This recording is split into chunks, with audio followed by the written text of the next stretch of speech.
Graham Norton to try and clear his head.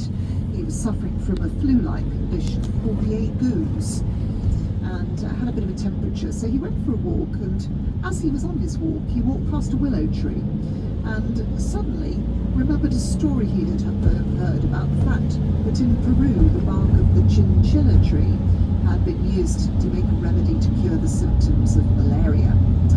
And so he thought he would experiment a bit with the bark of the chinchilla tree, of the bark of the willow tree, and took some of the bark home with him and ground it into a powder, and then tried some of that with some water.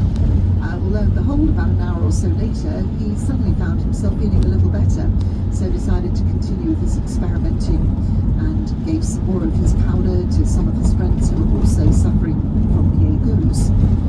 And they had the same reaction. Now, in fact, what he discovered was salicylic acid.